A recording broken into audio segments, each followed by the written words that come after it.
Honorable Minister of Health and Child Care, Dr. P.D. Pareng-Nyatwa.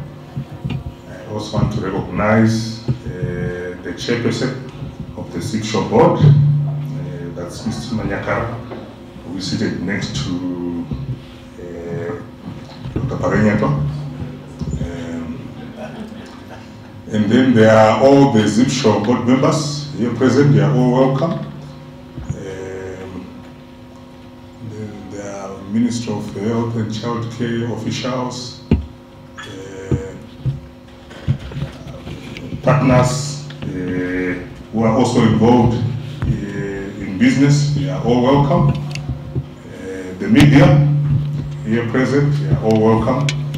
And of course, the National Health Council. You are welcome. So it's really indeed a great honor and privilege to welcome you as we gather for the launch of the Zimbabwe Private Sector HIV and AIDS and Wellness Coordinating Board, which we will call ZipShore from now onwards. HIV and AIDS has had a devastating impact on all sectors, and the private sector has not been spared. I wish to thank the private sector and all our partners for coming up with this coordination structure, which will ensure a more effective and efficient private sector response to HIV and wellness in Zimbabwe. It's truly a reflection of commitment towards ending AIDS by the year 2030 and leaving no one behind. While there is much to be done in terms of reducing new HIV infections, it's encouraging to note that the successes that have been accomplished have really been quite pleasing over the last decade. Over the years, the private sector has made tremendous contributions in HIV prevention, treatment, care and support. A number of sector strategies and policies have been developed, with a sizable number of companies having HIV and wellness programs at their workplaces. However, these efforts have not been widely acknowledged due to a lack of a coordinated mechanism. It's therefore National Health Council's strong belief that the formation of this coordinating body will go a long way in ensuring that the private sector contribution is reported and acknowledged in all national reports, and that the private sector will meaningfully participate in all national planning processes and resource mobilization efforts. Ladies and gentlemen, the launch of this coordinating body today and the subsequent implementation of its programs present an opportunity to enhance the effectiveness of HIV programming for the national response.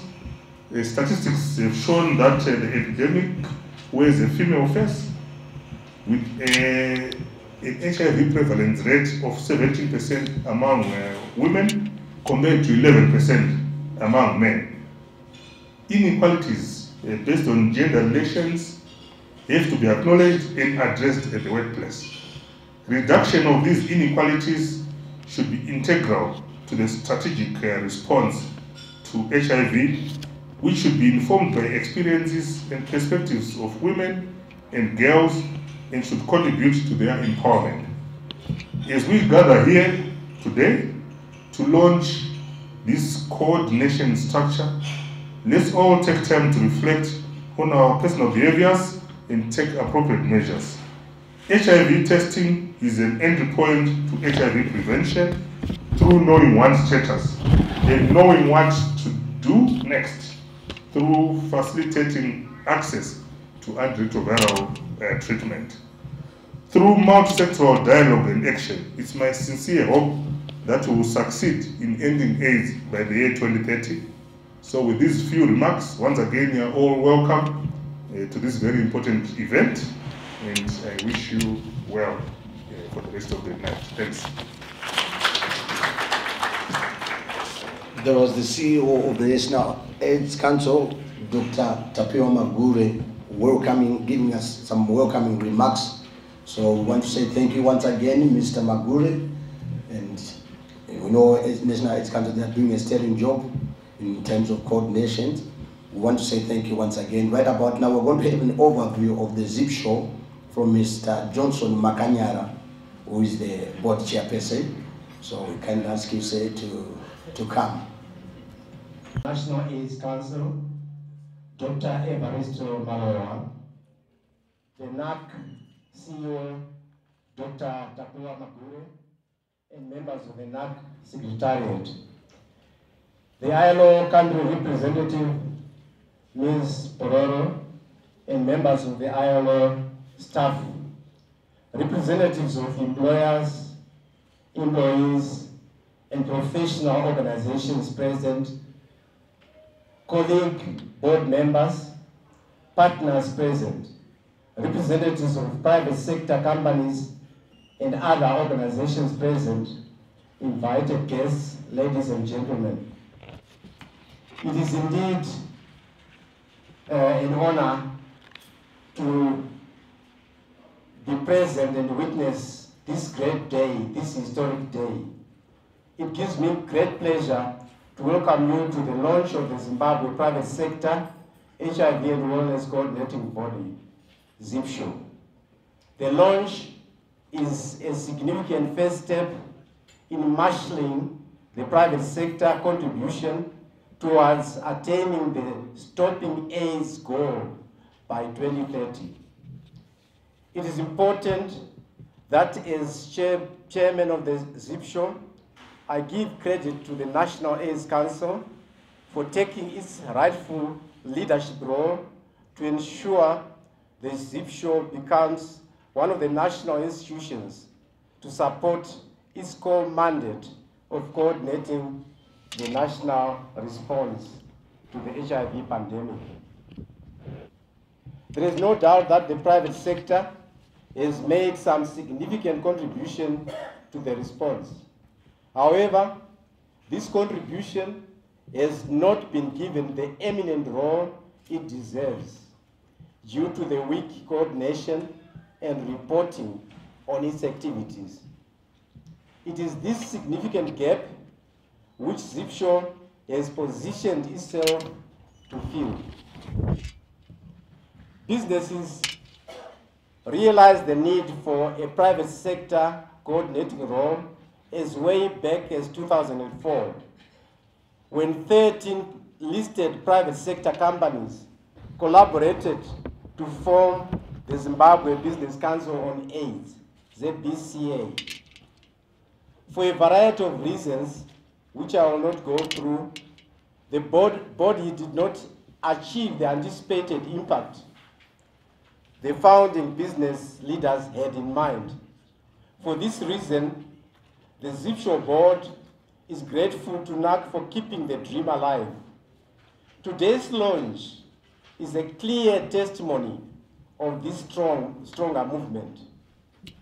The private sector fully appreciates and clearly recognizes the impact of HIV and AIDS on its operations. HIV and AIDS has ravaged all the companies and threatened both their viability and sustainability. The economic downturn of the past 12 years has exacerbated the problem. The private sector recognizes and appreciates the huge effort NAC and the Ministry of Health and Childcare have made to bring down the HIV prevalence to 14% from an initial high of 36%. It also applauds the aversion of a significant number of deaths which could have occurred thanks to the successful education and awareness, as well as advocacy and support interventions by both the public and private sectors. This has been a great relief, particularly to the private sector, as the sector has been able to retain its workforce and skills. Meanwhile, managing the human resource has become more predictable and manageable. The ZIP show board is fully aware of the many challenges that lie ahead in the effort to eliminate AIDS deaths by 2030. Some of the challenges the ZimdiTv will preoccupy itself with will include, but not limited to, the following. 1. As people are responding well to the HIV treatment and management regimes, they live longer. But new threats of related non-communicable diseases will increase.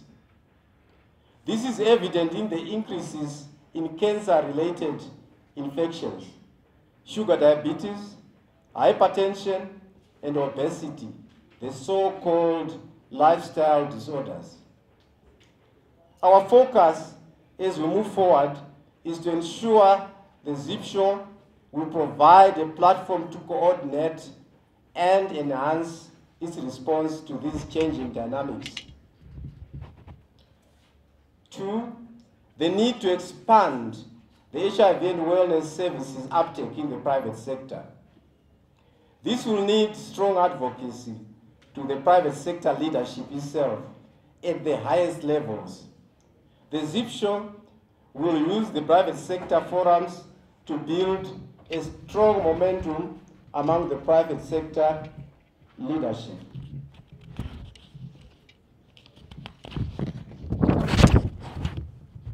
Three, a key ingredient in achieving the 2030 Stopping AIDS goal is ensuring that HIV and wellness services are affordable and accessible to all. Collaboration with the Ministry of Health and Child Care to achieve this objective will be an imperative for the ZimdiTv. Advocacy for support by government to the private sector service providers, key allies in achieving the 2030 Stopping AIDS goal, will be an area of strategic focus by the ZimdiTv. The support being in the form of being prioritized for foreign currency allocation in the procurement of HIV drugs, other drugs, and medical equipment. The ZimdiTv will work closely with the Ministry of Health and Child Care to strengthen and operationalize the private-public partnerships national strategy. Next, the monitoring, evaluation, and reporting on the private sector initiatives remains low. This calls for strong documentation of the private sector efforts at workplace wellness programs, as well as at the service provider levels. The ZimdiTv would like to see a strong information management system in place, and it becoming the center for the private sector M&E and documentation.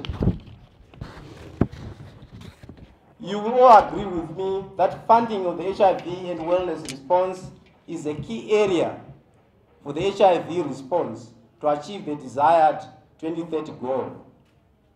Resourcing the response takes two forms, namely increasing resources to the private sector HIV and wellness programs and supporting the private sector in making drugs more available and cheaper. The ZimdiTv board will put its best foot forward to ensure an increase in resources in all these two areas. This will demand a significant lobbying at many levels, including lobbying government to create a conducive legal environment and to leverage government-to-government cooperation agreements. Local production of drugs is an area requiring more rigorous investigation in collaboration with government. Honorable Minister, ladies and gentlemen, these lofty ideals will remain a pipe dream unless there is a strong secretariat to service the ZimdiTv board. The current position where NAC is providing the sectarial services, while appreciated, is inadequate and unsuitable. In the short term, the ZipShow board would like to make a special plea to the chair of NAC to review its procurement procedures, which have inhibited ZipShow from procuring outsourced secretarial services. We would like also to appeal to our partners here present. I see ILO is represented and UNA is represented. Our partners here present and to the business leaders present to put in place a fund to support the ZipShow Secretariat.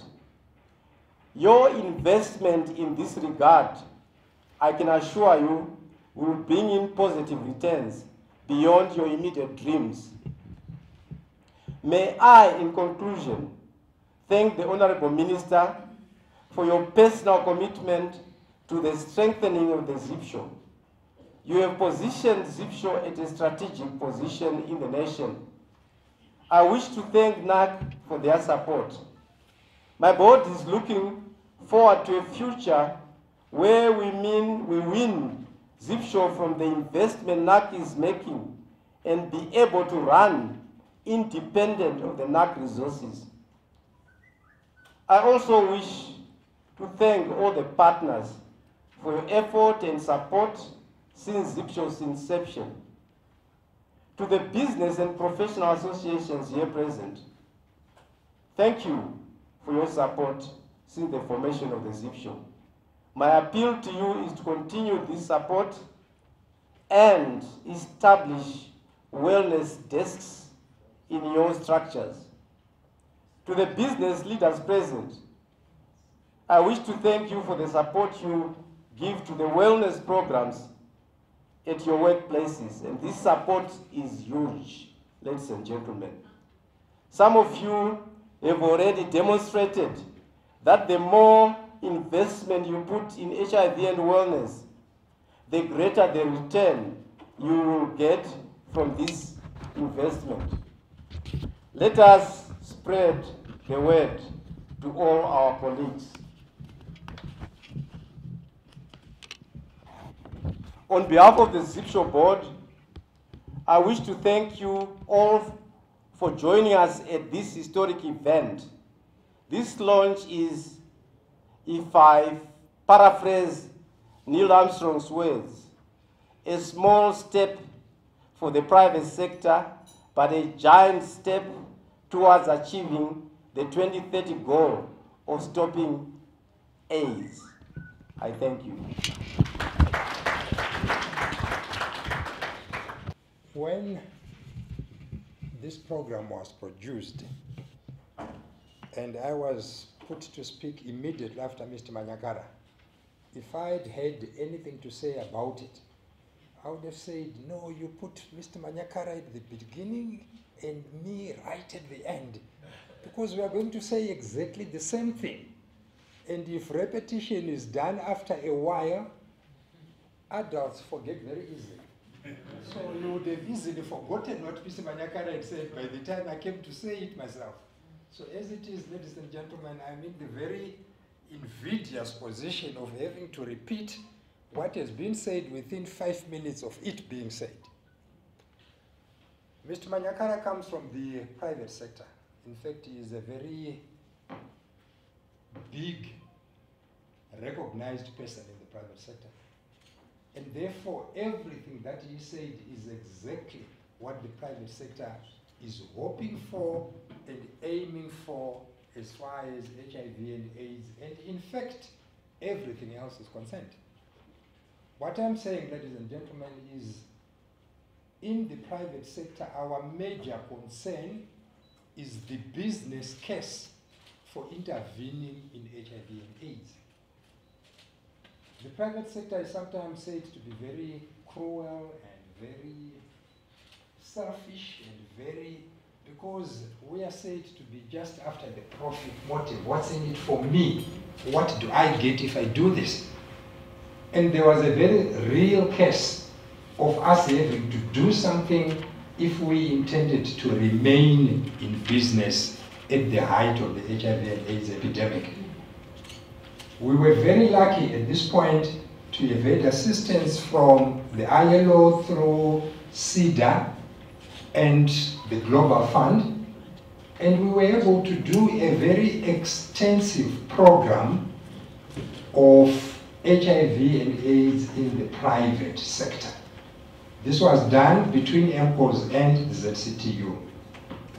And what we were trying to do then, and I want to believe that we made some inroads into achieving, was showing business on the part of MCOS and workers on the part of the ZCTU why it was in our constituency's interest to take active participation in HIV and AIDS. At that point, I must admit, it was difficult to get captains of industry to look at HIV and AIDS as anything other than the disease of those who don't behave themselves very well and are not sufficiently capacitated to do something about it when they have misbehaved. So those who have the capacity will make sure the condition is managed, because my medical friends tell me this one is really a condition. It only develops to be a disease when you allow it to develop to AIDS. But if it's still HIV positive, it's just a condition and it can be managed. However, when we were able to bring the full body of research that had been done on the effect of HIV and AIDS on business, people began to sit up and take notice. By the time the Global Fund assistance ended, we had actually managed to get sector policies in no less than 7 sectors. And these policies always followed the same path. Number 1, we start making HIV and AIDS a board issue. It must be something that becomes part of the board agenda.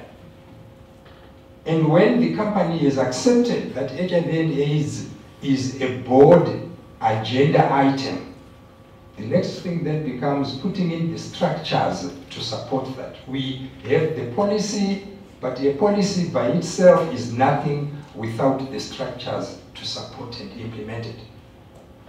Then you start having people who are looking at how that particular organization is going to be looking at HIV and AIDS.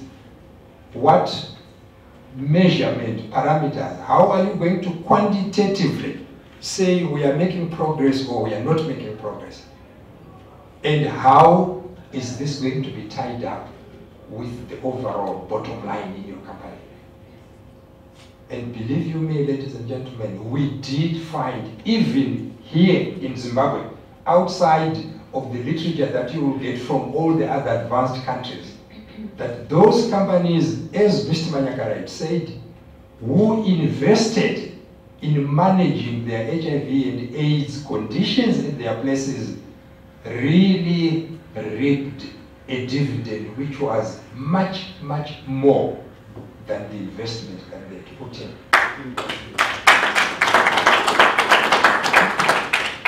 We got to the stage where some organizations, and I'm thinking here because I'm looking at it, of the Swedish companies, they got it to such a fine art that they started exporting the expertise that they had got in Zimbabwe to countries within the region, and we became, in some of these very few instances, the best practice for the region.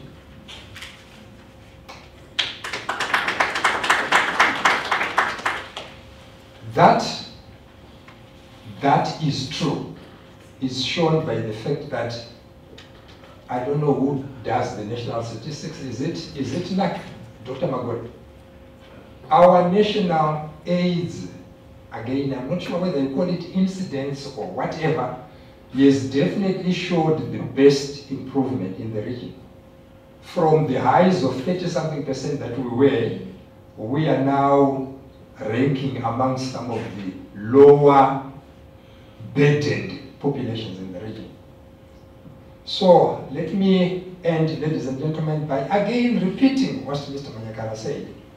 We remain business. And what we want out of this whole exercise is to see how this can benefit the way we make more money. Mr. Manyakara has already told about foreign currency allocation, because we have the capacity to make many of these generic medicines within this country ourselves. There is no reason why we should be shipping these medicines from India. With sufficient proactive foreign currency management, we can not only make sure more people have access to ARVs, we can create jobs in the process. We want to go further than just making these ARV drugs in here. We are always talking about how we are disadvantaged when it comes to export, because we are a high cost of production zone. Zimbabwe's cost regime is higher than anybody else in the region, and that's a fact. Look at our electricity, look at our water, look at our land, and I am going to challenge my ZCT, your colleague, to challenge this. Look at our labor costs and compared to the region. We are higher than everybody else. So what it means then is that while we are on the road to removing all these, I would say, complications in our system that make us more expensive than everybody else, we have to make do with innovation. We have NAC CEO, Dr. Magure, and all other invited guests here present, all protocol observed. The Zimbabwe Congress of Trade Unions is delighted to be part of an institution that initiated the desire to establish the Zimbabwe Private Sector HIV and Wellness Board, whose road has not been an ease either. Director of Ceremonies will all agree with me that the process leading to the establishment of the board was not easy at all. We at times professionally deferred over the direction and strategies to follow. However, what was of interest then was that none of us wanted this project to fail. Please allow me on behalf of the ZCTU to thank NAC under the guidance of Dr. Magure, who continued to encourage the private sector to play a role in the fight against the pandemic through a much more coordinated role.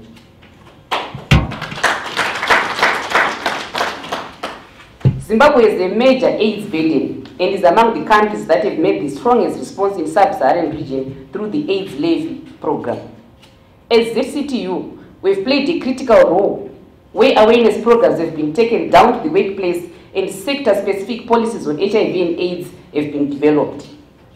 I recognize Edith Mazuofa, who I may say has been of great support, particularly in the engineering sector, where extensive work on HIV and AIDS has been done.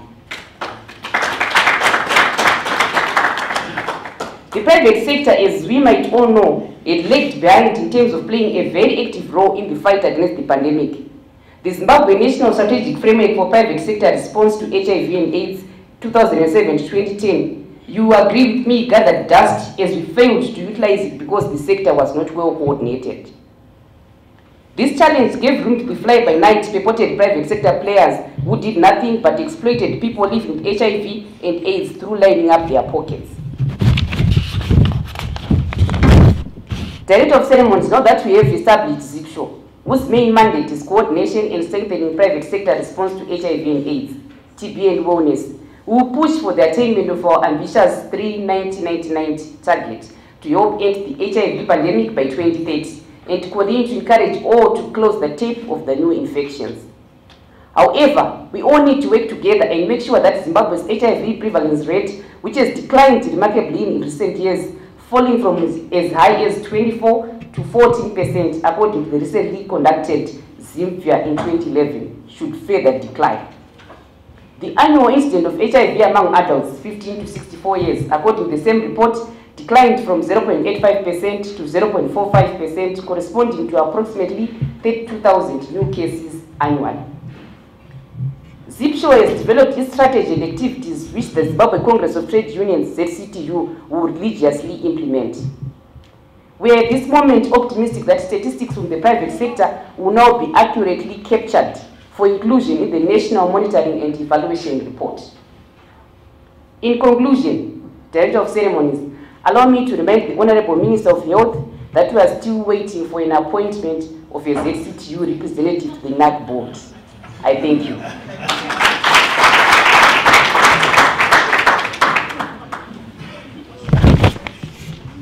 Thank you very much, Gertrude Gerari. She's one of the PAC members of Harare Metropolitan Province. We've been working with her on a number of occasions in the fight against HIV. And members of the ZipShow board.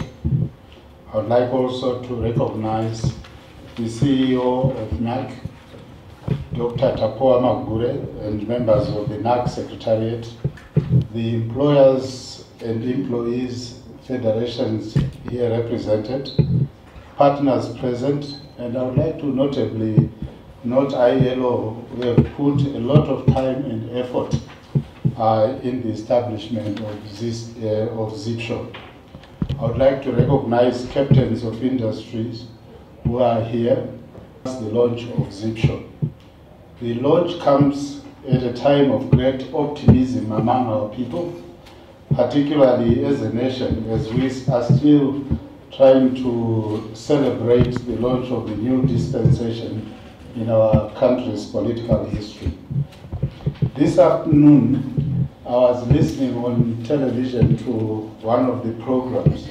I think it was the State of the Nation debate response by the President of South Africa. And some words really struck a chord in me. It made it clear to me that if we are going to do our work and do that work well, we must never forget the hopes, the aspirations of our people, whose dreams and expectations should weigh heavily on our shoulders. We should not mistake our activities for our purpose. Our purpose is to serve our people. As ZipShow is being launched today, I wondered what hopes and aspirations should ZipShow shoulder. For business, it is about growth, prosperity, sustainability, and of course, greater shareholder value. For the employees, it is really about a good quality of life, prosperity, and happiness, both at home and at the workplace. ZipShow should strive to achieve this and integrate this within our national ethos as well as our national expectations. The burden we are thrusting on ZipShow as we launch it is a very heavy burden. It is the beginning of a long road which will make a change in the lives of our people as well as our businesses and of course our nation as a whole. We are anticipating that ZipShow will take a leadership role in directing the private sector towards achieving these, among others, areas. First of all, we're expecting ZipShow to provide a framework and leadership in expanding the reach of workplace HIV and wellness programs. All sectors of business, from the very large, the medium, the small, and the micro businesses at every corner of our country should be impacted by responsive wellness programs. We look up to ZipShow to be the torchbearer to make this happen.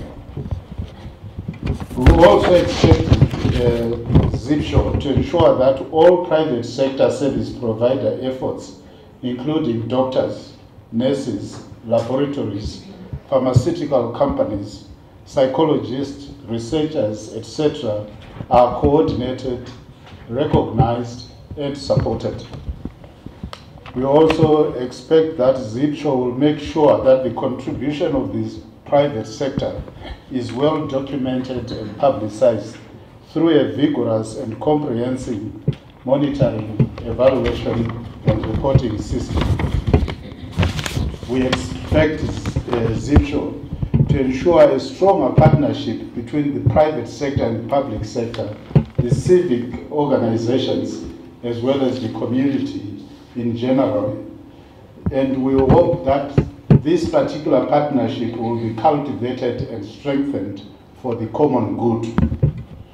Galvanizing the government and the civic society leadership to embrace positively the contribution of the private sector and ensure that it is understood, respected, and acknowledged. There is need to eradicate the stigma that the private sector organizations are gold diggers and with no respect for their communities, the people who work for them, who live in these communities, as well as the environment. The ZipShow chairman and members of the board were pleased with the birth of ZipShow today. We congratulate you on this momentous occasion. We are investing in your commitment and your capacities. We look forward to a stronger and healthier workforce, nation, and businesses through your effort and contribution. May I take this opportunity on behalf of the ZBCW board, secretariat, and members, some of whom are represented here, to wish ZipShow every success as you take this responsibility. Thank you very much. SWAP, which is the Swedish Workplace HIV and AIDS program, and we are very happy and elated actually to see the birthing and the launch of the ZipShow board. I'd like to make reference to what Dr. Magure said when he gave the introductions. He talked about a feminized epidemic, and I was sitting there thinking, it's actually the feminization of most bad things. And the Master of Ceremonies was able to remind us that even STIs seem to have feminine names. And I was thinking it's not only STIs, even the cyclones, Cyclone Bineo, Delhi, Beta. And I think it's about high time that narrative changed. So in my next life, I want to come back as a man.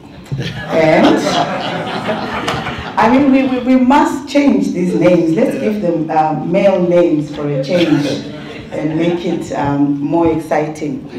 The Swedish Workplace HIV and AIDS program is supporting private sector interventions to address HIV and wellness. We are currently working in 11 countries in East and Southern Africa. We are currently in 370 workplaces and reaching 35,000 employees at the workplaces. And when we count the extent to which the program has reached families and communities, we are counting hundreds of thousands who have benefited from this program. One of the key things that we keep hearing when we defend the program resources with the Ministry of Finance in Sweden and with the SIDA is that why are we funding private sector? So for me, when we talk about the ZipShow and some of their functions, that they will coordinate the M&E function, their advocacy role, for me, I think together with that, the ZipShow can or will have a platform to also mobilize resources from the private sector, because we find it difficult to justify funding the private sector to implement HIV and wellness programs. And I know in a context like Zimbabwe, a lot of people think how a lot of businesses are thinking they are just struggling to stay afloat. But I'm reminded of a few years ago, I was privileged to be at a dinner ceremony in Kigali, where the private sector was mobilizing and fundraising for Friends of Africa. And I couldn't believe it. $2 million was raised in that room, and I was just like mind-blowing. So I think for us, that is where we would like to take these programs.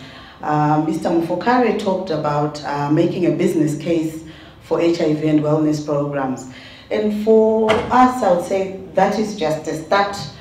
When we've made that business case, when we put resources, which are catalytic resources to private sector, to start and implement HIV/AIDS policies and programs, we hope that those businesses that see the benefits and have established themselves as sustainable businesses in these communities will then also be able to come back and put resources to mentor neighboring companies, their supply chain, both upstream and downstream, to also implement programs with them funding it. So for us, I would say that is really the ultimate goal, is to contribute towards sustainable business through promoting positive health outcomes for employees and providing environments which enable employees themselves to take ownership for health outcomes. I was very happy to hear my colleague from the ZCTU, and I always love to, when they negotiate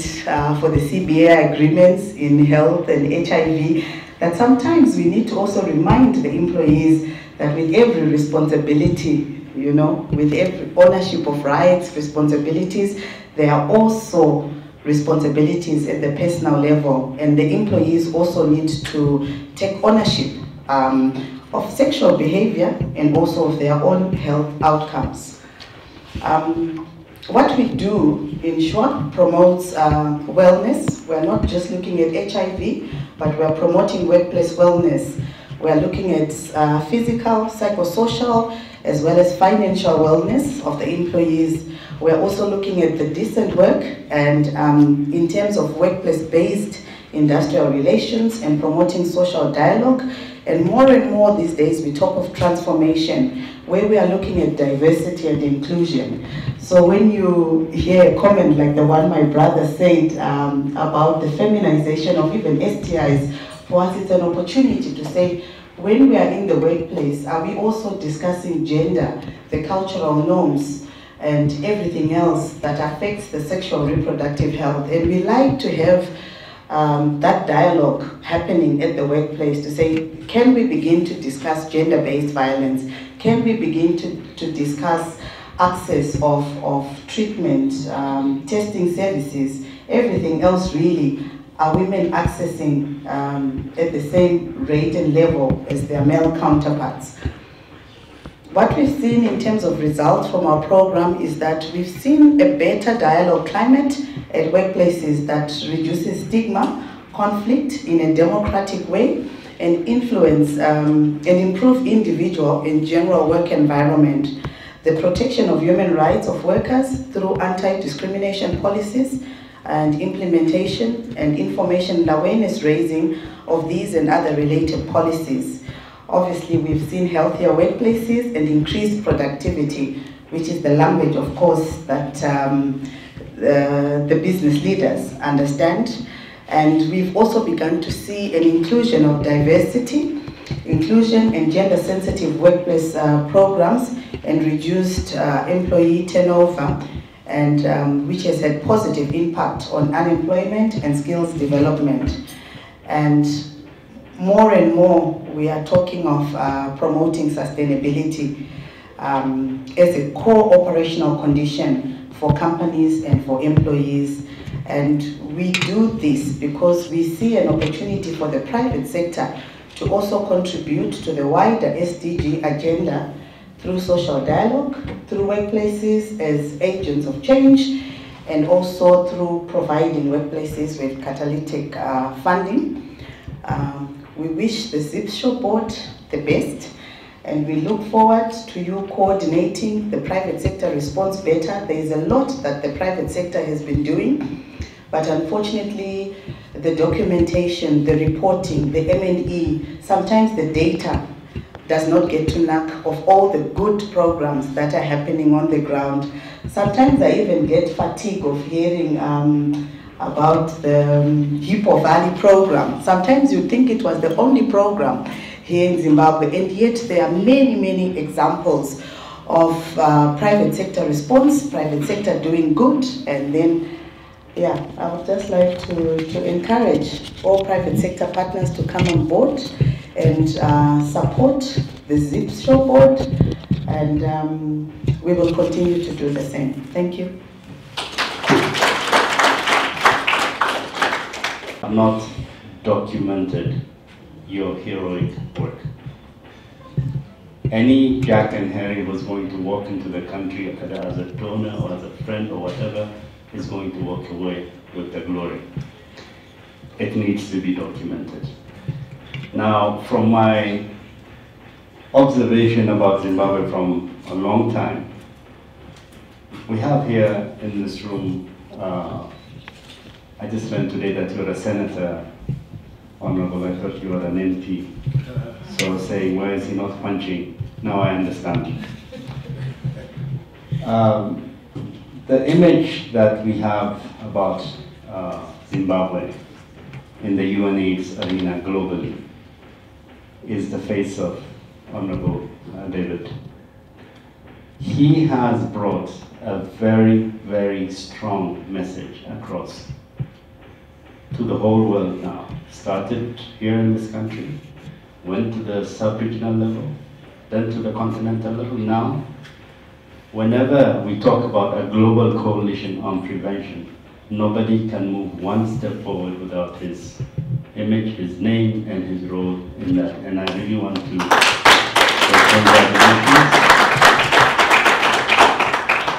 you. You have represented your country globally, and I have attended many occasions where you were doing that. I have also attended the whole year of your presidency at the UNAIDS board and how you manage that difficult year. And all that, I think, when one comes here, you start to see why this man was such a proud person that can really go out there and represent a massive response. Now I see who the actors are. Now I see who the players are. Now I see who built that pyramid. But you have no story. If he's not here today, what is going to happen tomorrow? We need to document this. We need to write a major book, because even as we speak now, the new lessons and good practices are still coming from Zimbabwe.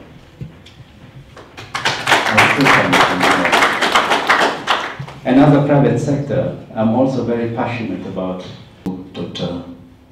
Tinokukudza Chikuru Chiremba.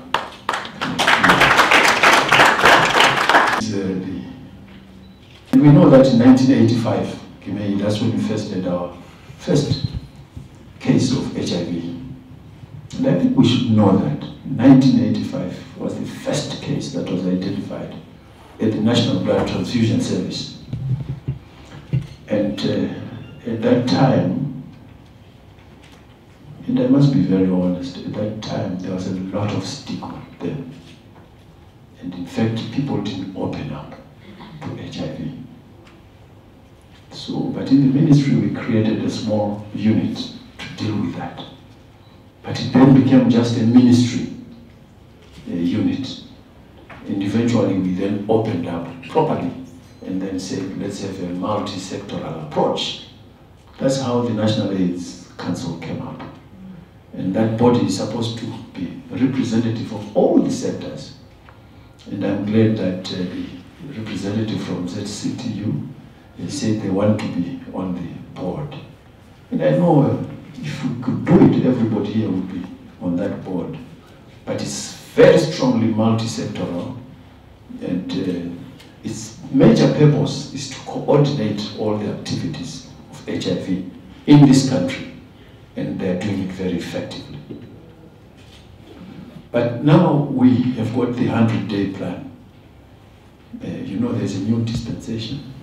We're all sweating because we're told in no uncertain terms that in 100 days we want to see this, that, done.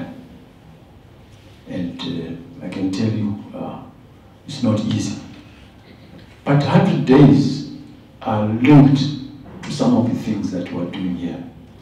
So you are part of that achievement.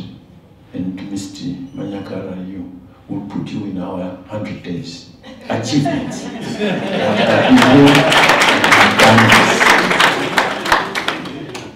So the board that is being formed here, that is strong, its major purpose is to coordinate the private sector and link with the public sector across the board. So you have got that mandate now to link, to coordinate the whole private sector, including traditional healers. Give me Mujahenda. They're private sector, aren't they? Don't leave them out. Don't leave out the faith-based. All those are private sector. Some of them are private, not for profit, but private still. So you must go for them. So you've got a very mean task. Don't look at the private sector just in the sense of businesses, but it's all those areas that we're talking about. So you have to be very strong, and your board, I think they are all alert to that. You must give guidance, real guidance, because people will be saying, I will do what I think is right. But you are there to monitor that and link it to the public sector. You must help with treatment in the private sector. Treatment of your employees. Don't leave it to Maguri. You've got a duty to do that, to look at their welfare. And in the end, it helps your bottom line. And it has been alluded to here by your colleague, a board member. You must support the workers, to support them when they fight HIV. So your job is big. Don't underestimate it. It's not, I know we're going to enjoy meals here, but you've got a big job. And you have added wellness. So you're going to look at sport. I know you go to the gym. I know you've got, if you take off that jacket, it's got very big muscles. I know that. You must talk about exercises. Like this hotel here. Our hotels now, Kimei was saying they must have a gym. They've got a lot of visitors that come here and get frustrated. There's no way to exercise for them. So all of these big hotels should have a gym. A wellness area. So it's part of you to promote that for these hotels. They just build these conference rooms, but we want a gym. Yeah. Not just for the people who stay in the hotel, but others from the community. You must promote nutrition, good nutrition. Because you're going for wellness, and you are the people who make Coca-Cola. You are the people who make ice cream. You are the people who make sausages, and you are the people who make oils, margarine, butter.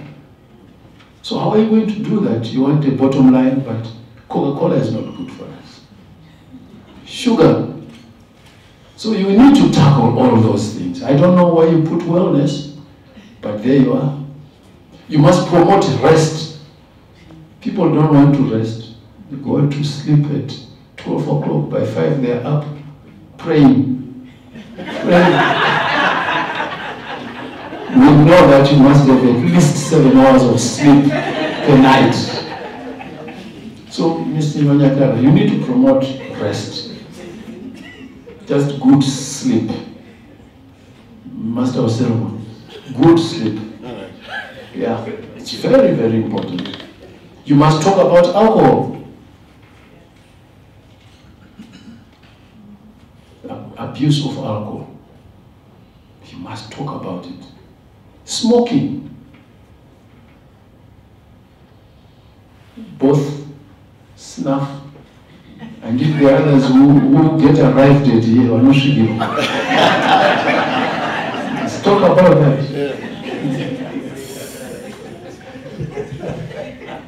You must talk about NCDs. Cancer. Cancer of the cervix in women,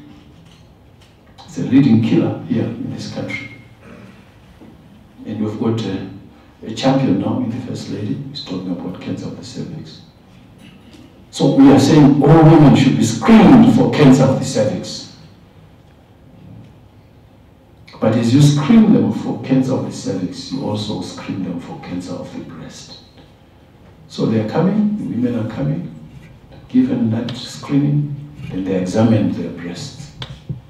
And of course, a lot of the women are told by their partners, what is this lump? I think we should learn to examine our own breasts.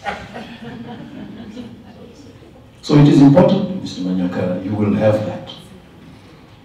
But we have talked about private-public partnerships. You will need to promote that in a sustainable manner. Yes, I agree with us. Let's make drug manufacturing a key component of this government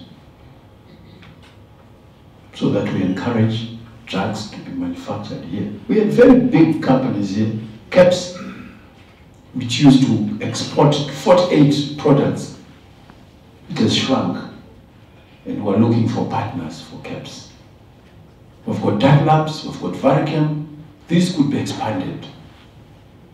But you know, this region, the Southern African region, has got the highest incidence of HIV, and we're promoting condoms.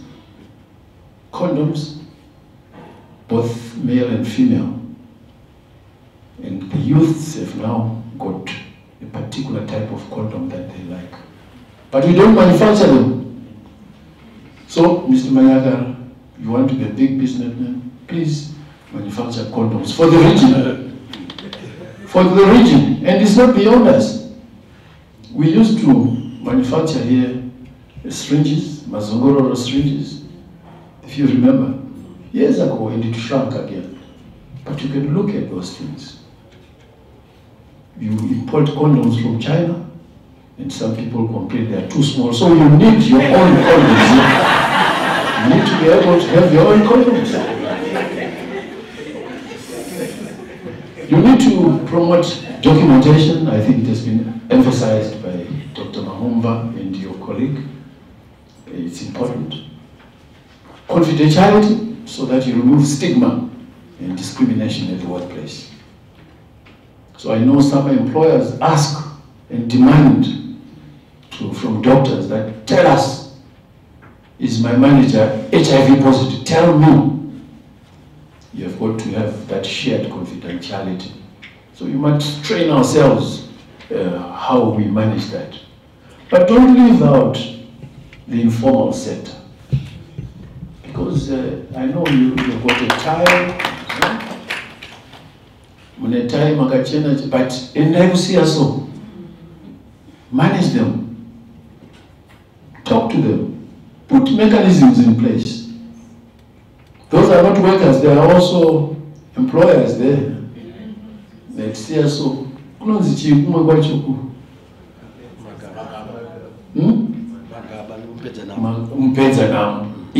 finish your problems. And then so we expect that. You read of a very wide spectrum, and Dr. Magure will be there giving technical support and assistance.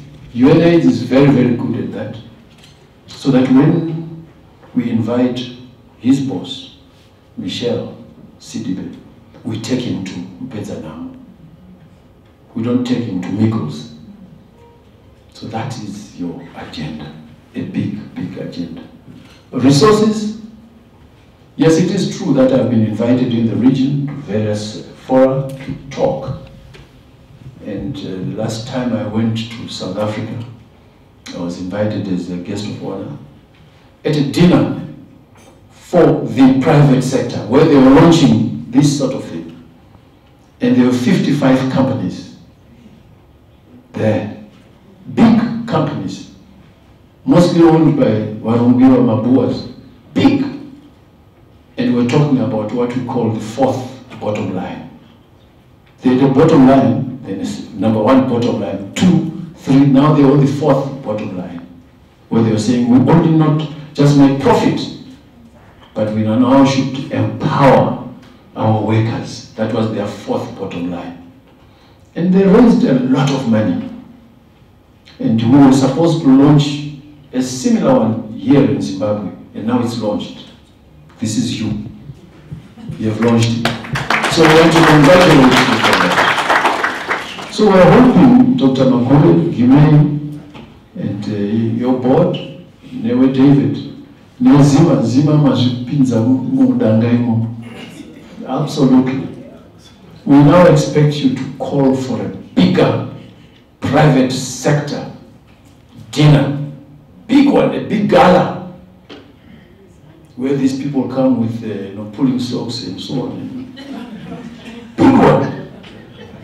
This one was good because it's media, young people and so on. But you want these big guys, why not want to make a money? And then just make it explode. And then we'll come there and support you. So we are hoping that you will be able to raise your own resources. Don't depend on the Global Fund. It's a good thing. But the Global Fund is going to say, but your private sector, just like what our Swedish colleague was saying, they expect the private sector to raise their own money and even push that money into the public sector, into the poorer people of the communities. So we expect you to help us close the tap. It is true. When I went into my office one Monday morning, my office was flooded with water. And I always ask, what do you do when you get into your office and it's all flooded with water? The first thing you do is to say, where is this water coming from? Tap. Then we started scooping out the water. The same with HIV. You must close the tap of new infections. Otherwise you will not win. So where are the new infections coming from? This is what the business, your business is going to do. Where are they coming from? Gender-based violence is a cause of new infections. Do you know that infertility is a cause of new infections? And it has got the face of a female as well. Because if there is an infertile couple, the first accusation is to the woman. And sometimes she's beaten up because of that. And you create gender-based violence. And other things then follow. The disabled, it's a new infections there. Because we neglect them. The prisons.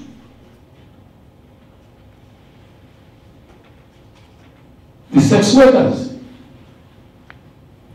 Those don't hide it. Because the statistics are saying 55% of commercial sex workers are HIV positive. So if you don't close that tap, if you don't close the tap of pregnant mothers who are HIV positive, whom you don't want them to pass on to the new child, the virus, so PMTCT. So you've got all those areas that you must help us close the tap. And as you do that, the most important thing is our 3 strategic approaches. The first strategy is prevention, the second is prevention, and the third is prevention. And that